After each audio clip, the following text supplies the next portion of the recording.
Hello बच्चों, welcome to the my YouTube channel Educational Point. तो स्वागत है आपका मेरे इस नए वीडियो में। आज हम लेके आए हैं आप लोगों के लिए संस्कृत का अध्याय 4, जो कि कक्षा 12 का बहुत ही महत्वपूर्ण अध्याय है।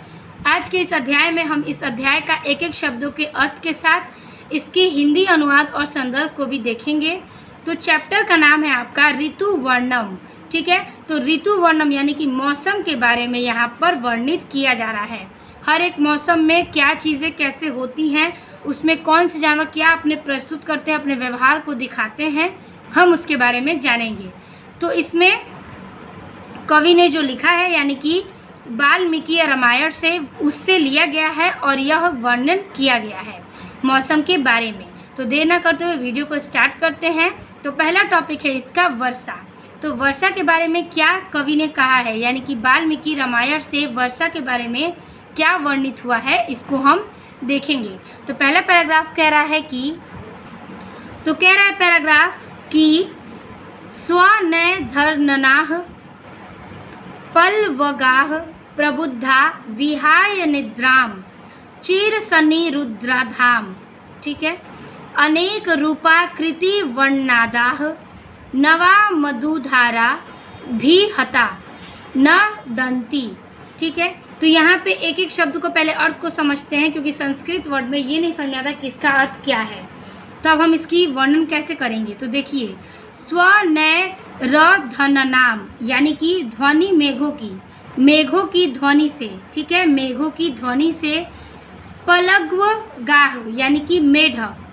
प्रबुद्धा यानी कि जाग गए हैं, यानी कि मेघों की ध्वनि से मेढक जाग गए हैं। विहाय यानी कि त्याग कर। निद्रा यानी कि नींद को। चिरसनिरुद्धाम यानी कि लंबे समय से रुकी हुई। ठीक है, नींद को लंबे समय से रुकी हुई।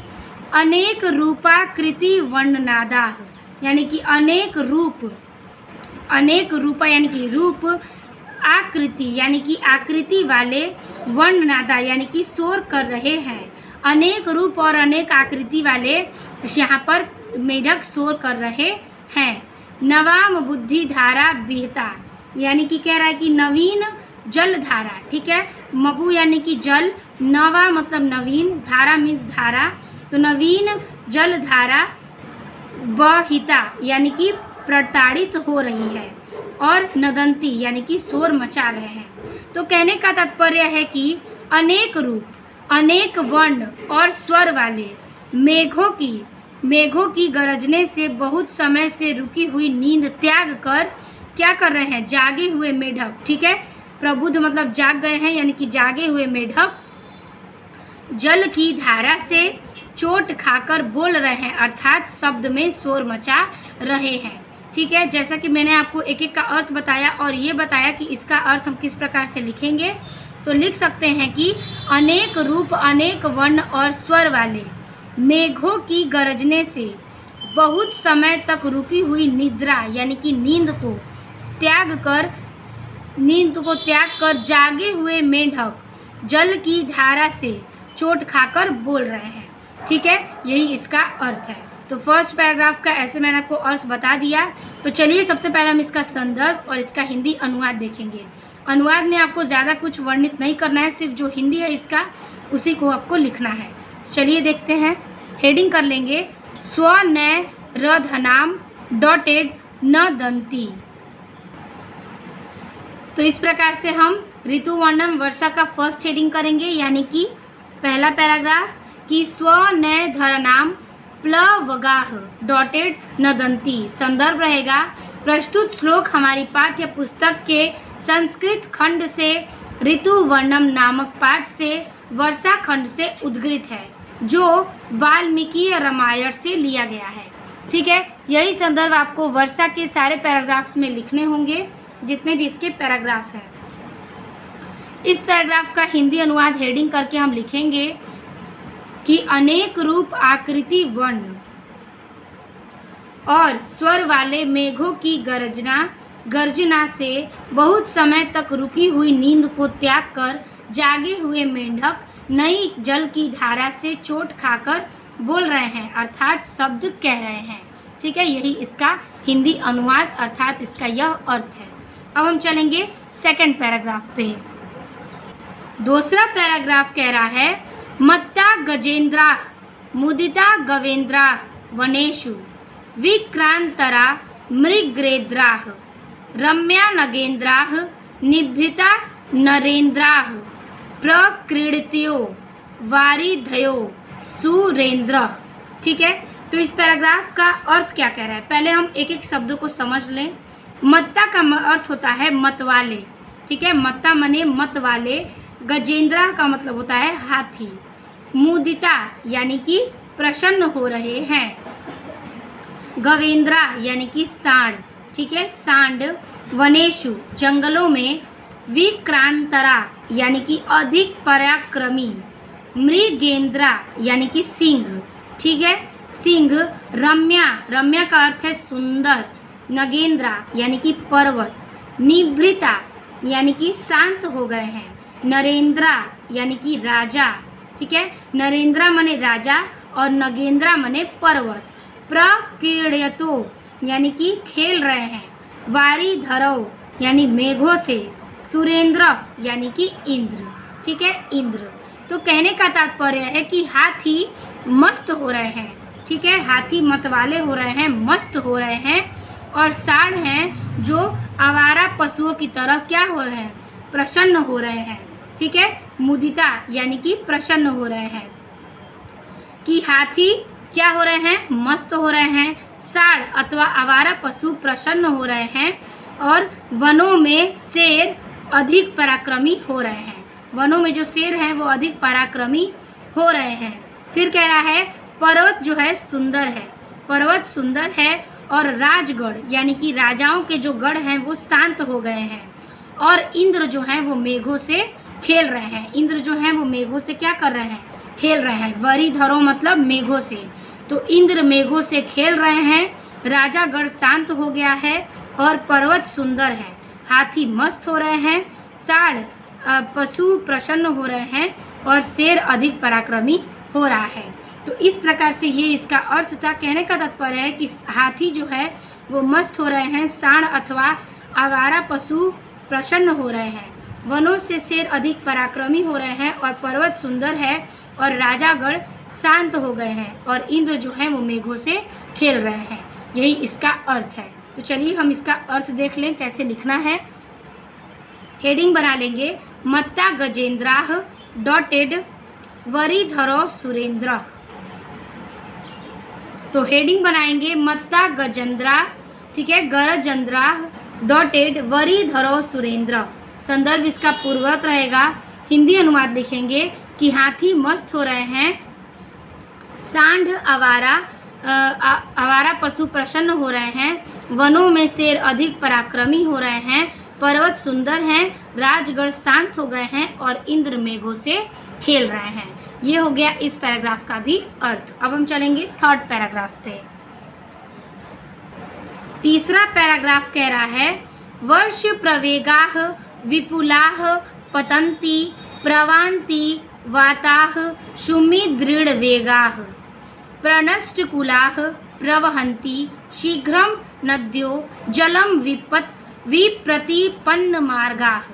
ठीक है, तो इस पैराग्राफ में क्या कहना चाहते हैं कवि, कह रहे हैं कि वर्ष प्रवेगाः यानी कि वर्षा से अधिक वेग से, वर्षा के अधिक वेग से, वर्ष प्रवेगा मतलब वर्षा के अधिक वेग से, विपुलाः यानी कि विपुल रूप से, प्रतंती यानी कि गिर रही है, प्रवृंति यानी कि बह रही है, वाता मने हवा, समुद्रीण वेगा यानी कि बहुत तेज वेग से। ठीक है, समुद्र जो है वो बहुत वेग से, यानी कि वर्षा की अधिक झड़ी पड़ रही है और तेज हवा बह रही है किनारों की। ठीक है, तेज हवा बह रही है, बहुत तेज हवा बह रही है किनारों की। फिर कह रहा है प्रनष्टिकुला। ठीक है, प्रनष्टकुला यानी कि किनारे नष्ट हो गए। क्या किनारे नष्ट हो गए, प्रवहंती बह रही है, शीघ्र यानी कि शीघ्रता के साथ, नद्यों यानी कि नदियाँ, जलम यानी कि जल, विप्रतिपन्न मार्गा यानी कि मार्ग में बाधा पहुंच सकता है। ठीक है, तो कह रहा है कि किनारों को तोड़कर अपना रास्ता बदलकर नदियाँ तीव्रता से जल में बह रही हैं। ठीक है, नदियाँ जो हैं तीव्रता में यानी कि शीघ्र ही जल में बहती जा रही हैं। यही इसका अर्थ था एक एक शब्दों का। एक बार मैं इसका अर्थ रिपीट कर देती हूँ, आप नोट भी कर सकते हैं कि वर्षा की अधिक झड़ी पड़ रही है, तेज हवा बह रही है, किनारों को तोड़कर, ठीक है, किनारों को तोड़कर अपना रास्ता बदलकर नदियाँ और पानी तीव्रता से जल में बह रही है। ठीक है, नदियाँ जो हैं तीव्रता से जल की तरफ बह रही हैं। ठीक है, तो ये हो गया आपके थर्ड पैराग्राफ का अर्थ। चलिए हम इसका हेडिंग करके इसका अनुवाद देख लें। हेडिंग करेंगे वर्ष प्रवेगाः डॉटेड विप्रतिपन्न मार्गाः। तो हेडिंग करेंगे वर्षा प्रवेगाः डॉटेड विप्रतिपन्न मार्गाः।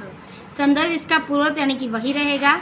हिंदी अनुवाद लिखेंगे कि वर्षा की अधिक झड़ी पड़ रही है, तेज हवा बह रही है, किनारों को तोड़कर अपना रास्ता बदलकर नदियाँ तीव्रता से जल बहा रही हैं। तो ये था इसका अर्थ। बहुत ही आसान और बहुत ही छोटा अर्थ है, आपको सिर्फ अनुवाद करना है, न कि इसको वर्णित करना है। ठीक है, अब हम चलेंगे चौथे पैराग्राफ पे।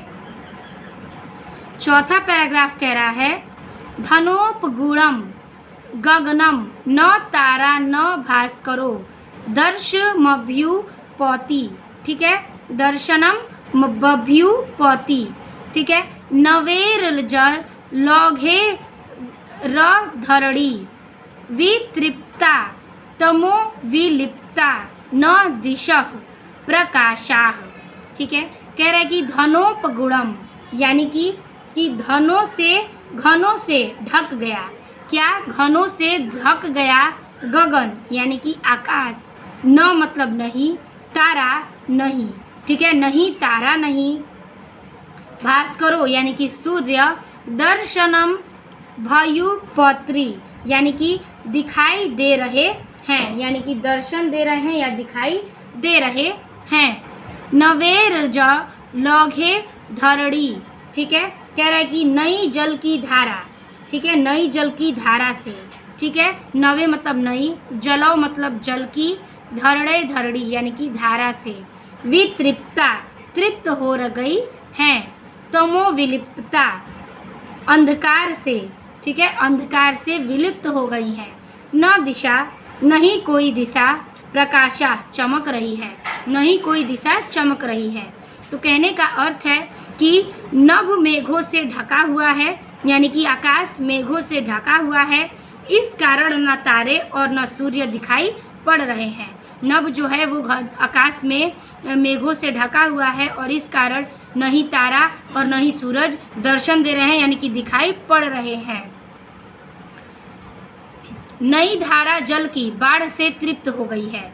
नई जल की धारा बाढ़ से तृप्त हो गई है और अंधकार दिशाओं में चमक रही है, चमक नहीं रही है, यानी कि अंधकार से दिशाओं की जो चमकाहट है वो भी नहीं पड़ रही है, यानी कि चमक नहीं रही है। दिशा में कोई भी चमचमाहट नहीं है, अंधकार को हटाने के लिए कोई भी दिशा चमक नहीं रही है। यही इसका अर्थ है। हेडिंग कर लेंगे धनोपगूढ़म डॉटेड प्रकाशाः। हेडिंग बनाएंगे धनोपगूढ़म गगनम डॉटेड दिशः प्रकाशाः। संदर्भ इसका पूर्ववर्त रहेगा। हिंदी अनुवाद लिखेंगे कि नभ मेघों से ढका है, इस कारण न तारे और न सूर्य दिखाई दे रहा है। धरा नई जल की बाढ़ से तृप्त हो गई है, अंधकार से लिपि दिशाएं चमक नहीं रही हैं, यानी कि अंधकार से दिशाएं जो हैं वो चमक नहीं रही हैं। यही चौथे का अर्थ है। अब हम चलेंगे वर्षा के आखिरी यानी कि 5वें पैराग्राफ पे। तो ये वर्षा में आपके 5 पैराग्राफ थे, तो 5वें पे हम आ गए हैं। कह रहा है कि महांति कुटानी मही धारणाम धारा विधौ तान्यधिकम विभंति महाप्रमाणे र विपुलोह प्रपातो मूर्खता कला पैरीव लंब माने। ठीक है, महानती यानी कि विशाल। ठीक है, कुटानी यानी चोटियाँ, मही धाराणाम यानी कि पहाड़ों की ऊंची ऊंची, ठीक है। चोटियाँ और पहाड़ों की ऊंची ऊंची, धारा विधौत तान्य अधिक, यानी कि अधिक धुले हुए, क्या है, अधिक धुले हुए, विभंती यानी कि सुशोभित हो रहे हैं, अधिक धुले हुए धारा सुशोभित हो रहे हैं। महाप्रमाणे वीर पुलह, यानी कि विशाल और अधिक संख्या में, विशाल और अधिक संख्या में, प्रप्रात्रो मूर्खता कला पौरीव, यानी कि झरना मोतियों के हारों के समान है। झरना जो है वो मोतियों के हार के समान है। लंब माने, यानी कि लटकते हुए अधिक सुशोभित हो रहे हैं। तो कहने का तात्पर्य कह रहा है कि एक मैंने अर्थ आपको बता दिया कि पहाड़ों पर्वतों की ऊंची ऊंची, ठीक है, पहाड़ों पर्वतों की ऊंची ऊंची चोटियाँ, ठीक है, सॉरी चोटियाँ, कुटानी मतलब चोटियाँ यानी कि शिखर, लटकते हुए, ठीक है, लटकते हुए मोतियों के बड़े बड़े, यहाँ से अर्थ निकालेंगे, मोतियों के बड़े बड़े हारों के सदृश, अर्थात बड़े बड़े झरनों के अधिक, झरनों से अधिक सुशोभित हो रहे हैं। कहने का तात्पर्य है कि जो पर्वत हैं, पहाड़ों के पर्वत ऊंची ऊंची चोटियों के शिखर, ठीक है, और शिखर लटकते हुए मोतियों के बड़े बड़े हारों से सदृश, अर्थात बड़े बड़े झरनों से अधिक सुशोभित हो रहे हैं। यही इसका अर्थ है। तो हेडिंग कर लेंगे, महानती कुटानी डॉटेड लंब माने। चलिए इसका अर्थ देख लें। तो 5वां पैराग्राफ कह रहा है, महंती कुटानी डॉटेड लंब माने। संदर्भ इसका पूर्वोक्त रहेगा। हिंदी अनुवाद लिखेंगे कि पहाड़ों पर्वतों की ऊंची ऊंची चोटियाँ, शिखर लटकते हुए मोतियों के बड़े हारों के सदृश, अर्थात बड़े बड़े प्रतापों झरनों से अधिक सुशोभित हो रहे हैं। यही इसका अर्थ है। अब हम चलेंगे अगले पैराग्राफ यानी कि हेमंत के पैराग्राफ पे। तो इस प्रकार से वर्षा के हमारे 5 पैराग्राफ समाप्त होते हैं। अब हम आ चुके हैं हेमंत के पैराग्राफ में, ठीक है। हेमंत यानी कि ये दूसरे मौसम का वर्णन है। तो इसमें कह रहा है कि पहला पैराग्राफ कि अत्यंत सुख षडचारा, ठीक है, षडचारा मध्याह्न है स्पर्शतः सुखाह दिवसाह शुभ गादित्वा छाया सलिल दुर्भाग्या, ठीक है।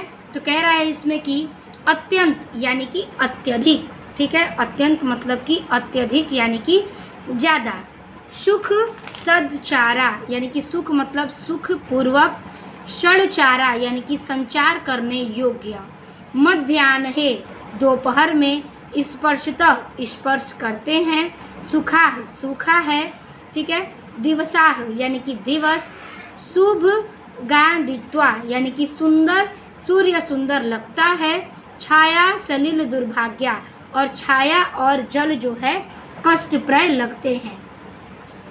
सूर्य सुंदर लगते हैं और छाया और जल क्या है, कष्टप्रद लगते हैं। हेमंत मतलब जाड़े का मौसम। इसमें कौन कौन मौसम में क्या कैसे लगते हैं, ठीक है। तो देखिए इसका अर्थ मैंने आपको बताया, एक एक शब्दों का अर्थ। अब हम देखेंगे कि इसमें कहना क्या चाहता है।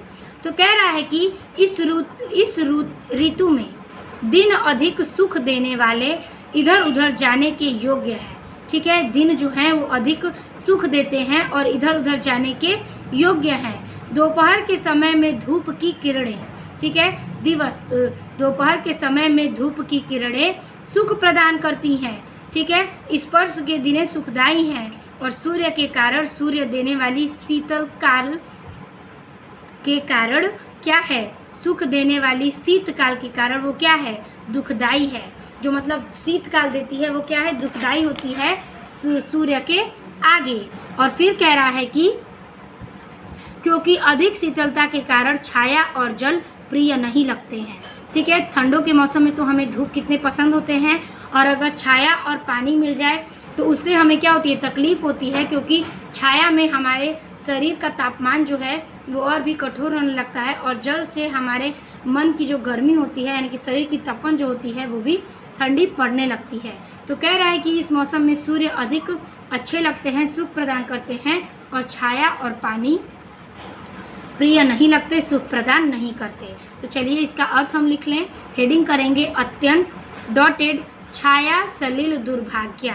सबसे पहले तो हम इसका संदर्भ, इसका दूसरा रहेगा तो संदर्भ लिखेंगे, फिर इसकी व्याख्या लिखेंगे। हेडिंग करेंगे हेमंत का अत्यंत सुख डॉटेड छाया सलिल दुर्भाग्य। संदर्भ लिखेंगे कि प्रस्तुत श्लोक हमारी पाठ्य पुस्तक के संस्कृत खंड से ऋतु वर्णन नामक पाठ से हेमंत खंड से उद्गृत है। ठीक है, यही इसका संदर्भ है। हिंदी अनुवाद लिखेंगे कि इस ऋतु में दिन अधिक सुख देने वाले, इधर उधर जाने वाले योग्य हैं, जाने के योग्य हैं। दोपहर के समय सूर्य की किरणों के स्पर्श से दिन सुखदायी है। सूर्य के कारण सुख देने वाली शीतकाल के कारण दुखदायी है, क्योंकि अधिक शीतलता के कारण छाया और जल प्रिय नहीं लगते। ठीक है, यही इसका अनुवाद था, जैसे मैंने आपको स्पष्ट व्यक्त किया पैराग्राफ में। ठीक है, तो यही संदर्भ आपको आगे के हेमंत के पैराग्राफ में लिखने हैं और अनुवाद रहेगा ये। तो चलिए अब हम चलते हैं इसके दूसरे पैराग्राफ पे।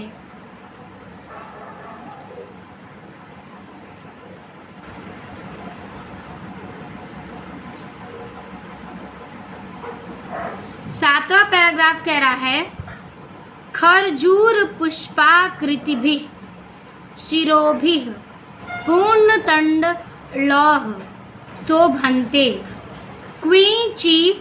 क्विंचिदालम्बाः साल्यः कनकप्रभाः। ठीक है, तो देखिए खरजूर पुष्पाकृतिभिः, इसका अर्थ है कि खजूर के पुष्प के आकृति वाले, खजूर के पुष्प के आकृति वाले शिरोभिः यानी कि सिर के बालों से। ठीक है, शिरोभिः मतलब सिर के बालों से, और पूर्ण टंडलों यानी कि चावलों से पूर्ण खजूर के पुष्प की आकृति वाले सिर के बालों से, ठीक है, क्या शोभन्ते सुशोभित होते हैं। ठीक है, रची दा लंबा यानी कि कुछ लटकते हुए। ठीक है, कुछ लटकते हुए। साल्यम यानी कि धान। कनक प्रभा सोने की चमक की तरह, यानी कि सोने की चमक की तरह लटकते हुए कुछ धान सुशोभित हो रहे हैं। तो देखिए इसका अर्थ बनाएंगे कि खजूर के फूल के समान आकृति वाले, चावलों से पूर्ण, बालों के कुछ झुके हुए, सोने के समान चमकने वाले धान क्या हैं, सुशोभित हो रहे हैं। बस इसका यही अर्थ है कि खजूर के पुष्प के समान जो आकृति वाले, चावल के पूर्ण बालों वाले कुछ जो झुके हुए धान होते हैं वो सोने के समान चमक रहे होते हैं और सुशोभित होते हैं। कौन? धान। यही इसका अर्थ है। तो चलिए हम सबसे पहले इसका हेडिंग बना लें। खरजूर पुष्पाकृति भी और डॉटेड कनक प्रभा। चलिए इसका अर्थ देखें। तो हेडिंग करेंगे हम इसका कि खजूर पुष्पाकृति भी डॉटेड कनक प्रभा। संदर्भ इसका पूर्वत रहेगा। हिंदी अनुवाद लिखेंगे कि खजूर के फल के समान आकृति वाले, चावलों से पूर्ण, बालों के कुछ झुके हुए, सोने के समान चमक वाले धान सुशोभित हो रहे हैं। ठीक है, यही इसका अर्थ है। अब हम चलेंगे इसके अगले पैराग्राफ पे। इसका अगला पैराग्राफ है यानी कि 8वां पैराग्राफ। एते ही समूह पासीना विहगा जलचारणी नाव गाहंती सलिल म प्रगलभा इवाहवम। ठीक है, इवाहवम कहने का तात्पर्य है कि एह यानी कि ये, ही मतलब सब, ये सब, समूह पासीना यानी कि समूह में बैठे हुए, विहगा यानी कि पक्षी, यानी कि ये सब समूह में बैठे हुए पक्षी, जलचारणी यानी कि जल में चलने वाले, नाव गाहंती यानी कि स्नान नहीं कर रहे हैं, नाव गाहंती मतलब स्नान नहीं कर रहे हैं, और सलिल प्रगलहा यानी कि जल में स्नान नहीं कर रहे हैं, जल में स्नान नहीं कर रहे हैं, इवाहवम यानी कि जिस प्रकार युद्ध भूमि में कायर प्रवेश नहीं करते। इवा अहवम मतलब कहने का अर्थ है कि युद्ध की भूमि में जिस प्रकार प्रवेश नहीं करते हैं। प्रलज्ञा मतलब प्रवेश करना, ठीक है। तो कहने का तात्पर्य कह रहा है कि जल के समीप बैठे जल में रहने वाले पक्षी, ठीक है, जल में रहने वाले पक्षी क्या कर रहे हैं कि उसी प्रकार प्रवेश नहीं कर रहे हैं जिस प्रकार कायर व्यक्ति रणभूमि में प्रवेश नहीं करते, ठीक है। वो जल के पक्षी जल में प्रवेश नहीं कर रहे हैं जिस प्रकार कायर व्यक्ति रणभूमि में प्रवेश नहीं करता, यही इसका अर्थ है। तो चलिए देखते हैं, हेडिंग करेंगे एते ही डॉटेड ई वाहवम, हेडिंग बनाएंगे एतो ही डॉटेड ई वाहवम। संदर्भ इसका पूर्वत रहेगा। हिंदी अनुवाद लिखेंगे कि जल के समीप बैठे जल में रहने वाले ये पक्षी जल में उसी प्रकार प्रवेश नहीं कर रहे हैं जिस प्रकार कायर व्यक्ति रणभूमि में प्रवेश नहीं करते हैं, ठीक है, यही इसका अर्थ है। अब हम चलेंगे इसके आखिरी पैराग्राफ पे, यानी कि 10 नंबर। तो हेमंत का ये आखिरी पैराग्राफ है, कह रहा है कि अवश्य याय रमो नग्धा निहारतम सावृताः प्रक्षुप्ता इव लक्ष्यन्ते विपुष्पा वनराज्य, ठीक है।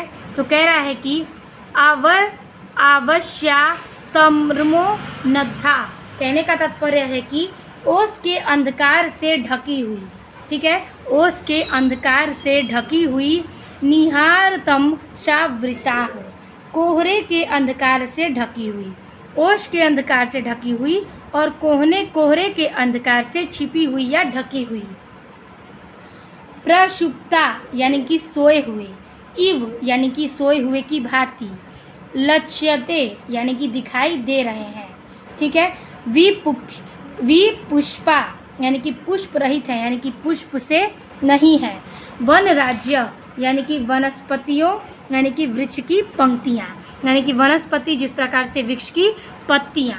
तो कहने का तात्पर्य है कि ओस के अंधकार से ढककर, ठीक है, ओस के अंधकार से ढककर, ठीक है, बंधी हुई कोहरे की धुंध से यानी कि धुंधलेपन से ढकी हुई, बिना फूलों की, ठीक है, बिना फूलों की दृश्य की वृक्ष, ठीक है, जो वृक्ष है बिना किसी फूलों के वृक्ष की पंक्तियाँ सोई हुई लग रही हैं। क्या हो रही हैं कि बिना ओस के अंधकार से ढकी हुई, कोहरे की धुंध से ढकी हुई, बिना फूलों की जो वृक्ष की पंक्तियाँ हैं वो सोई हुई लग रही हैं, ठीक है। तो ये हो गया आपके इसी पैराग्राफ का अर्थ, जो कि आपका ये हेमंत से आखिरी पैराग्राफ था।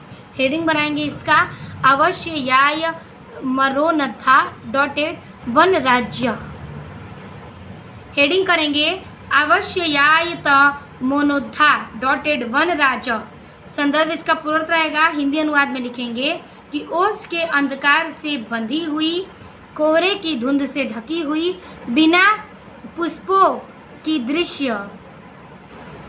दृश्य की वृक्षों की पंक्तियां सोई हुई सी लग रही हैं, ठीक है, यही इसका अर्थ है। तो हेमंत से और वर्षा से आपके दोनों पैराग्राफ्स के संदर्भ के साथ साथ इसके अनुवाद समाप्त होते हैं। अब लास्ट बचा है वसंत। तो चलिए वसंत के पैराग्राफ्स को भी देखते हैं, उसमें आपके 5 पैराग्राफ्स हैं। तो चलिए स्टार्ट करते हैं वसंत के पैराग्राफ। ये है आपका आखिरी टॉपिक वसंत, ठीक है। इसका फर्स्ट पैराग्राफ कह रहा है कि सुखानि लोयम सौमित्रे कालम प्रचुर मंथना, ठीक है, प्रचुर मथः गंधवान सुरभीरमासो जात पुष्प फल द्रुमः, ठीक है। तो कह रहा है कि सुखानि लो अपियम यानी कि सुख वायु, सुख देने वाली वायु, सुख देने वाली वायु, यह सुख देने वाली वायु जो है, सौमित्रे यानी कि हे लक्ष्मण, कालः यानी कि समय, प्रचुर मंथमः यानी कि अत्यधिक काम वाला। इसमें राम जी जो हैं अपने लक्ष्मण से कहते हैं कि सुख देने वाले वायु, हे लक्ष्मण, यह समय अत्यधिक काम वाले हैं, गंधवान यानी कि सुगंध से संयुक्त है, सुरभि रमार्शो यानी कि सौरभ युक्त है, और जात पुष्प फल द्विम यानी कि फलों और फलों से युक्त हो रहे हैं। ठीक है, फूलों और फलों से युक्त हो रहे हैं। कहने का तात्पर्य है कि हे लक्ष्मण, सुखद समीर वाला यह समय अति कामोद्दीपक है। ठीक है, क्या है? हे लक्ष्मण, सुखद समीर वाला यह समय अत्यधिक कामोद्दीपक है। ठीक है, फिर कह रहा है सौरभ युक्त यह वसंत माह के वृक्ष फूल और फलों से युक्त हो रहे हैं। क्या हो रहे हैं? कि फूल और फलों से युक्त हो रहे हैं यह वसंत के मौसम यानी कि यह वसंत की माह। तो यही था इसका अर्थ। हेडिंग करेंगे सुखानी लो इपियम डॉटेड जात पुष्प फल द्रुम। इसका संदर्भ भी आपका दूसरा ही रहेगा, तो संदर्भ पहले देखेंगे फिर इसका हिंदी अनुवाद लिखेंगे। वसंत का पहला पैराग्राफ, सुखानी लो इपियम जात पुष्प फल द्रुम।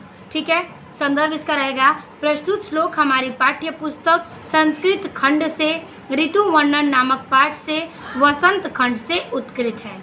ठीक है, तो यही हो गया आपका इसका क्या संदर्भ। यही आपको सारे संदर्भ में देना है जो भी वसंत के पैराग्राफ्स पूछे जाएंगे। अब हम देखेंगे इसका हिंदी अनुवाद। हिंदी अनुवाद में लिखेंगे कि हे लक्ष्मण, सुखद समीर वाला यह समय अति कामोद्दीपक है, सौरभ युक्त है, यह वसंत माह में वृक्ष फूल और फलों से युक्त है, सौरभ युक्त है। ठीक है, तो चलिए यही इसका अर्थ था, आप इसे नोट कर लीजिएगा। अब हम चलेंगे अगले पैराग्राफ पे। तो 11वां पैराग्राफ कह रहा है कि पश्च रूपाणी सौमित्रे वननाम पुष्पशालिनाम सृजतान पुष्प वर्षाणी वर्षम तोयमुच्चावीमीव। ठीक है, तो इस पैराग्राफ में का अर्थ है कि पश्च माने देखो, रूपाणी यानी कि रूपों को, तो रूपों को देखो, और सौमित्रे यानी कि हे लक्ष्मण, सौमित्रे का अर्थ है हे लक्ष्मण, वना नाम बनो, क्या बनो? पुष्पशाली नाम यानी कि पुष्पशाली बनो। कह रहा है कि हे लक्ष्मण, जिस प्रकार बादल वर्षा सृष्टि करते हैं और फूल बरसते हैं, उस पुष्प की तरह तुम क्या बनो? पुष्पशाली बनो। सृजताम यानी कि सृजन कर रहे हैं, पुष्प वर्षाणी यानी कि पुष्प की वर्षा करके, वर्ष यानी कि वर्ष में, तोयमुच्चामीव यानी कि वर्ष के जिस प्रकार बादल वर्षा की सृजन करते हैं, जिस प्रकार बादल वर्षा की सृजन करते हैं उसी प्रकार क्या है? पुष्प की वर्षा करके तुम भी सृजन करो। कहने का तात्पर्य है कि हे लक्ष्मण, जिस प्रकार बादल वर्षा की सृष्टि करते हैं, ठीक है, सृष्टि करते हैं, उसी प्रकार फूल बरसते हुए फूलों से क्या है? शोभायमान है, और वनों जो हैं वो विविध रूपों में देखे जाते हैं, यानी कि वनों को देखो। यही इसके कहने का तात्पर्य है जो कि राम जी लक्ष्मण जी से कहते हैं। ठीक है, तो ये इसका अर्थ हो गया। चलिए हम इसका हेडिंग करके संदर्भ हिंदी अनुवाद देखते हैं। हेडिंग करेंगे पश्च रूपाणी डॉटेड तोयमुच्चामीव। हेडिंग करेंगे पश्च रूपाणी डॉटेड तोयमुच्चामीव। संदर्भ इसका पूर्वोत्तर रहेगा। हिंदी अनुवाद करेंगे कि हे लक्ष्मण, जिस प्रकार बादल वर्षा की सृष्टि करते हैं उसी प्रकार फूल बरसते हुए फूलों से शोभायमान वनों के विविध रूपों को देखो, किस प्रकार वह पुष्पशील हो रहे हैं। यही इसका हिंदी अनुवाद है। अब हम चलेंगे 12वें पैराग्राफ पे। अगला पैराग्राफ कह रहा है प्रस्तरेषु च रमयेषु विविधान कानन द्रुमाः वायुवेग प्रचलिताः पुष्पैरवकीर्णन्ति गाम। ठीक है, तो कहने का तात्पर्य है, इसमें कवि ने वर्णन किया है प्रस्तरेषु, कहने का तात्पर्य है पत्थरों में, च और रमयेषु यानी कि सुंदर सुंदर, विविधता विभिन्न प्रकार के, कानन द्रुमाह यानी कि जंगलों के वृक्ष, जंगल के वृक्ष। तो कह रहा है कि पत्थरों और सुंदर सुंदर विभिन्न प्रकार के जंगलों के वृक्ष, वायु वेग प्रचलिताः यानी कि वायु के वेग से हिलाए गए। ठीक है, वायु के वेग से हिलाए गए। पुष्प वर की रंती यानी कि फूलों को बिखेर रहे हैं। क्या कर रहे हैं? वायु के वेग से हिलाए गए फूलों को बिखेर रहे हैं। ग्राम मने पृथ्वी को, यानी कि पृथ्वी पर वायु के वेग से हिलाए गए फूलों को बिखेर रहे हैं। एक बार मैं फिर आपको इसका अर्थ बता दूं कि वायु के वेग से हिलने के कारण अनेक प्रकार के जंगली वृक्ष, ठीक है, जंगली वृक्ष सुंदर सुंदर, ठीक है, सुंदर सुंदर पत्थरों एवं धरा पर पुष्प बिखेर रहे हैं, यानी कि पृथ्वी पर। ठीक है, इस प्रकार से ये इसका अर्थ था। पैराग्राफ करेंगे हेडिंग की पृष्ठरेषु च डॉटेड ग्राम। ठीक है, चलिए इसका अर्थ देख ले। पुष्पै रव की रंती ग्राम, ये हेडिंग करेंगे हम। हेडिंग कर लेंगे पृष्ठरेषु च डॉटेड पुष्पै रव की रंती ग्राम। संदर्भ इसका पूर्वक रहेगा। हिंदी अनुवाद में लिखेंगे कि वायु वेग से हिलने के कारण, यानी कि वायु के वेग से हिलने के कारण उन अनेक प्रकार के जंगली वृक्ष सुंदर पत्थरों एवं धरा पर पुष्प बिखेर रहे हैं। धरा यानी कि धरती पर, यानी कि पृथ्वी पर पुष्प को बिखेर रहे हैं। ये हो गया आपके इस पैराग्राफ का हिंदी अनुवाद और संदर्भ। अब हम देखेंगे 13वां पैराग्राफ। इसमें कुल 14 पैराग्राफ है। तो चलिए देखते हैं इसका 13वां पैराग्राफ क्या कह रहा है। अगला पैराग्राफ कह रहा है अमी पवन विक्षिप्ता विनद तीव पादपाह षष्ठ पदय रनु कुजंधी वनेषु मद गंधीषु। ठीक है, कहने का तात्पर्य है अमी यानी कि अभी, पवन विक्षिप्ता यानी कि वायु के द्वारा हिलाए गए, यानी कि अमी यानी कि पेड़ों को वायु के द्वारा हिलाए गए। विनद नतीव यानी कि बोल रहे हैं। क्या बोल रहे हैं? पादपाह पत्तों से, कि वायु के द्वारा हिलाए गए पत्तों से बोल रहे हैं कि षष्ठ पदय रनु कुंजद्धिः यानी कि गूंजते हुए भौरों से, गूंजते हुए भौरों से, वनेषु यानी कि जंगलों में, मगधधीषु यानी कि मोहक सुगंध वाले। कहने का तात्पर्य है कि हवा के द्वारा हिलाए गए, ठीक है, हवा के द्वारा हिलाए गए ये वृक्ष मोहक सुगंध वाले वनों से गूंजते हुए भौरों से बोल रहे हैं। क्या बोल रहे हैं? तो कहने का तात्पर्य बस इतना ही कह रहा है कि हवा के द्वारा हिलाए गए ये वृक्ष मोहक सुगंध वाले हैं और वनों से गूंजते हुए भौरों से बोल रहे हैं। तो इसका हेडिंग बनाएंगे हम अमी पवन विक्षिप्ता डॉटेड वनेषु मगधेषु। चलिए इसका अर्थ संदर्भ लिखते हैं। पहले हेडिंग करेंगे अमी पवन विक्षिप्ता डॉटेड मगधेषु। संदर्भ इसका पूर्वक रहेगा। व्याख्या लिखेंगे यानी कि हिंदी अनुवाद। हिंदी अनुवाद लिखेंगे कि हवा के द्वारा हिलाए गए ये वृक्ष मोहक सुगंध वाले वनों से गूंजते हुए भौरों से बोल रहे हैं। ठीक है, यही बोलते हैं कि मतलब कि हवा के द्वारा हिलाए गए ये वृक्ष जो है मोहक सुगंध दे रहे हैं और वनों से गूंजते हुए भौरों से बोल रहे हैं। ये आपके 13वें पैराग्राफ का हिंदी अनुवाद है। अब हम चलेंगे इस टॉपिक के आखिरी पैराग्राफ यानी कि 14 नंबर के पैराग्राफ पे। तो लास्ट पैराग्राफ कह रहा है सुपुष्पितानस्तु पश्येतान कर्णिकारान समन्ततः हाटक प्रति संचननान नरान पीताम्बरानीव।